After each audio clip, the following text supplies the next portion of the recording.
MN news Uttar Pradesh पिछले 17 दिन से चुनावी यात्रा कर रहा है। ये चुनावी यात्रा रायबरेली से शुरुआत हुई। आज हम इटावा में हैं। इटावा नेताजी का पैतृक जनपद है और आज हमारे साथ गोपाल यादव जी है, समाजवादी पार्टी के जिलाध्यक्ष है। उनसे हम बात करेंगे। सबसे पहले एमएन न्यूज़ उत्तर प्रदेश पर उनका स्वागत। आपसे एक सवाल है कि 2022 का जो चुनाव है, ये चुनाव किन मुद्दों पे होगा समाजवादी पार्टी? देखिए, पिछले 4.5 साल से जब से उत्तर प्रदेश में भारतीय जनता पार्टी की सरकार आई है, तब से इस प्रदेश में विकास का कोई काम नहीं हुआ। कहीं पूरे प्रदेश में एक पैसे का भी काम नहीं हुआ। भ्रष्टाचार चरम पे है, चाहे वो बिजली के नाम पे हो, पुलिस उत्पीड़न चरम पे है, और जो इन्होंने वादा किया था किसानों की आय दोगुनी करने का, तो किसानों की आय तो दोगुनी नहीं हुई। गैस सिलेंडर दोगुना महंगा हो गया, डीजल दोगुना महंगा हो गया, पेट्रोल दोगुना महंगा हो गया। किसान की खाद में से बोरी में से 5 किलो खाद कम कर ली गई। किसानों के खेतों में गायें घुसी हुई हैं।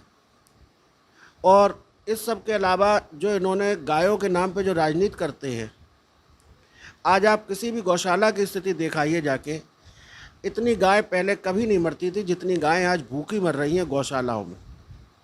बहुत ख़राब स्थिति है पूरे प्रदेश की। व्यापार ठप हो गया, व्यापार चौपट हो गया लोगों का। किसान परेशान, मजदूर परेशान, नौजवान परेशान, रोजगार की कोई चीज़ नहीं, इंफ्रास्ट्रक्चर के नाम पे कोई बात नहीं। केवल हमारी सरकार में जो काम हुए थे, जो उद्घाटन हो चुके थे, उनका दोबारा उद्घाटन कर दिया। जिन कामों का शिलान्यास हो चुका था, उन कामों का दोबारा शिलान्यास कर दिया। आज आप किसी भी क्षेत्र में बात कर लें, चाहे मेडिकल इंफ्रास्ट्रक्चर की बात कर लें, इन्होंने नया ना कोई अस्पताल बनाया, ना इन्होंने नई कोई व्यवस्था की। अभी जब कोविड आया, फर्स्ट वेव आई और सेकेंड वेव आई, तो उन्हीं अस्पतालों में इलाज हुआ कोविड का, जो अस्पताल माननीय नेताजी की सरकार के समय में बन गए थे और माननीय अखिलेश जी की सरकार के समय में बन गए थे। इन लोगों ने, जैसे आप हमारे सैफई में देख लीजिए, पीजीआई बना हुआ है, बहुत बड़ा हॉस्पिटल है, लेकिन इन लोगों ने उसका भी बजट काट दिया। आज वहाँ की भी व्यवस्थाएं खराब हैं। ये लोग विनाशकारी लोग हैं और जनता इनको समझ चुकी है। तो हम लोगों को तो बस जनता को जागरूक करना है। जनता इनके खिलाफ तैयार बैठी है कि मौका मिले उन्हें कैसे भी, और ये पलट देगी जनता, इनको पता भी नहीं चलेगा इनका। केंद्र की मोदी सरकार है और उनकी वित्त मंत्री निर्मला सीतारमण है। वो कहती है कि अस्पतालों का निजीकरण किया जा रहा है, सरकारी कंपनियों का निजीकरण किया जा रहा है, उससे देश को फ़ायदा होगा। देश को क्या फ़ायदा होगा? इन्होंने इतनी संस्थाएं बेच दी, कहाँ गया वो पैसा? कोई हिसाब है? ये केवल 2 लोगों की सरकार है, हम दो हमारे दो की। सरकार में बैठे हुए 2 लोग लूट रहे हैं और 2 उद्योगपतियों को दे रहे हैं। अच्छा, आप बता दीजिए, जहाँ प्राइवेटाइजेशन हो जाएगा, जहाँ निजीकरण होगा, तो वो तो अब व्यापार करेंगे। आप सरकारी अस्पतालों का निजीकरण करेंगे तो जो वो व्यक्ति तो फ़ायदे के लिए कारोबार कर रहा होगा। किसी गरीब व्यक्ति का इलाज संभव है? आज आप देख लीजिए जाके, जहाँ प्राइवेट हॉस्पिटल है वहाँ कोई गरीब व्यक्ति इलाज करा पाता है? हमारा शुरू से नारा रहा, माननीय नेताजी का नारा रहा है कि रोजी रोटी सस्ती हो, दवा पढ़ाई मुफ्ती हो, और इसमें सिंचाई और जोड़ दें। दवा पढ़ाई सिंचाई मुफ्त होना चाहिए, इसका कभी निजीकरण नहीं होना चाहिए। एक सवाल राष्ट्रीय लेवल पर चल रहा है और अखिलेश जी ने पिछले 15 दिन पहले संसद में भी सवाल उठाया था, ओबीसी की जाति न्याय जनगणना। तो मीडिया में ऐसी बात चल रही है कि ओबीसी की जाति न्याय जनगणना होगी तो जातिवाद बढ़ेगा। तो क्या सच जातिवाद बढ़ेगा? नहीं, जातिवाद नहीं बढ़ेगा, असलियत जरूर सामने आ जाएगी।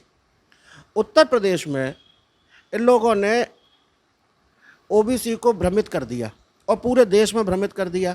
आज ओबीसी की आबादी 60% से लेकर 65% तक है, लेकिन ओबीसी को सीमित कर दिया 27% आरक्षण में।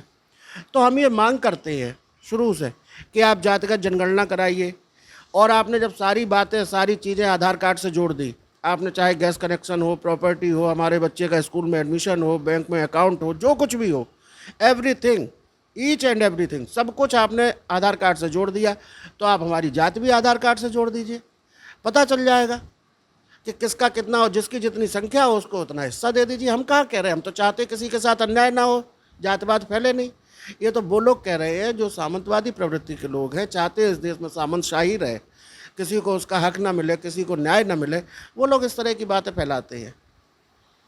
एक और सवाल है कि जब समाजवादी पार्टी की सरकार थी, ऐसा मीडिया आरोप लगाती थी और भाजपा के लोग भी कहते हैं कि समाजवादी पार्टी के सरकार में ज़्यादा जातिवाद था, गुंडाराज था और सभी गुंडाराज मच गया था, यादव की राजनीति होती थी। क्या सच है? एक भी बात इन्होंने सिद्ध नहीं कर पाई कभी। ये लोग इतना झूठ फैलाने वाले लोग हैं। इन्होंने हमारी सरकार जब थी कहा कि एक साथ 56 एसडीएम यादव हुए, जब उनसे लिस्ट मांगी गई आज तक नहीं दे पाए कौन से हुए। हमारी सरकार थी, हर जात का, हर वर्ग का, हर धर्म का सम्मान होता था, हमारे यहाँ प्रेम करना सिखाया जाता था। और रही गुंडा राज की बात, तो आप इसको अन्यथा ना लें, इसमें मीडिया का भी एक बड़ा रोल था कि कहीं अगर कोई घटना हो गई तो उसके साथ माननीय अखिलेश जी की तस्वीर लगा के और दिखाते थे कि अखिलेश सरकार में ये हो रहा है। आज सरेआम महिलाओं के साथ बलात्कार हो रहे हैं और जो लोग महिलाओं के साथ बलात्कार कर रहे हैं, हत्या कर रहे हैं, आज वो सरकार में बैठे हुए। किसी की हिम्मत है और हैसियत है कि आज के मुख्यमंत्री की फ़ोटो लगा के दिखा दे। आज जो गुंडागर्दी बढ़ी है, आज आप इटावा की बात करें, इटावा में एसपी सिटी को थप्पड़ मारा गया, 10 जुलाई की घटना है और घटना का मुख्य आरोपी आज भी खुलेआम घूम रहा है। जब पुलिस अपने साथ न्याय नहीं कर पा रही तो आम जनता का क्या होगा? एसपी सिटी से भी बड़ा कोई अपराधी होगा? और सरेआम चला टीवी पे, चैनल्स पे चला, वो कह रहे हैं कि फला आदमी है, फला आदमी है। ऐसा भी नहीं किसी एविडेंस की आवश्यकता हो, उसके बाद आज तक उसकी गिरफ्तारी नहीं। ये लोग गुंडागर्दी की बात करेंगे, चोर। एक और बात बताई जाती है कि समाजवादी पार्टी का बेस वोट जो है बड़े पैमाने पे मुस्लिम वोट है और आजम खान साहब उनके एक सरपरस्त है, एक नेता है।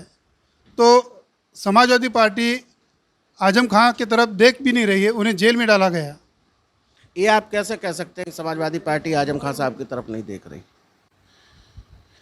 समाजवादी पार्टी, चूँकि आजम साहब पे मुकदमे लगा दिए सरकार ने, झूठे और फर्जी मुकदमे लगा दिए गए। अब वो मामला न्यायालय में है, तो जो लड़ाई न्यायालय में लड़नी है वो लड़ी जा रही है, क्योंकि अब आजम साहब को न्याय मिलने का काम न्यायालय के द्वारा ही किया जा सकता है।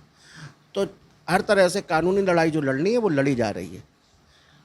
मेरा एक आखिरी सवाल है, समाजवादी पार्टी के राष्ट्रीय अध्यक्ष अखिलेश यादव जी का 2022 के चुनाव का रोड मैप क्या है? देखिए, हम लोग तो मुद्दों की बात करते हैं, हम सबको सम्मान देना चाहते हैं, तो हम मुद्दों की बात पे ही चुनावों में जाएंगे। जनता अपने आप तुलना करेगी कि 2012 से 17 के बीच में जो ऐतिहासिक विकास कार्य हुए, बड़े पैमाने पे बिजली का उत्पादन हुआ। 1947 से लेकर 2012 तक इस प्रदेश में जितना बिजली का उत्पादन होता था, उससे कहीं ज़्यादा अकेले 2012 से लेकर 2017 के बीच में बिजली उत्पादन हुआ। 2017 से आज तक एक नई मेगावाट बिजली उत्पादित नहीं हुई इस प्रदेश में। आज जो भी बिजली मिल रही है वो उसी समय की प्रदेश सरकार की देन है। बड़े पैमाने पर विकास कार्य हुए। उत्तर प्रदेश के सभी 75 जिलों में से एक भी जिला ऐसा नहीं है जो हमारी सरकार के समय में जिसमें बड़े पैमाने पर विकास के काम ना हुए। लोगों को रोज़गार भी मिले, आम जनता खुश थी उस समय। और आज क्या हाल है, ये तो लोग तुलना करेंगे। 2022 के बाद समझो अखिलेश यादव जी की सरकार बनी, तो रोड मैप क्या रहेगा आने वाले समय? हम लोग किसानों के लिए काम करेंगे, हम लोग रोज़गार देने का काम करेंगे, नौजवानों को रोज़गार दिया जाएगा, गरीबी कैसे हटे, महंगाई कैसे दूर हो, भ्रष्टाचार कैसे ख़त्म हो, इस सारी दिशा में काम किया जाएगा, सकारात्मक दिशा में काम किया जाएगा। आप थे गोपाल यादव जी, जिलाध्यक्ष समाजवादी पार्टी जनपद इटावा से। आप देखते रहिए एमएन न्यूज़ उत्तर प्रदेश।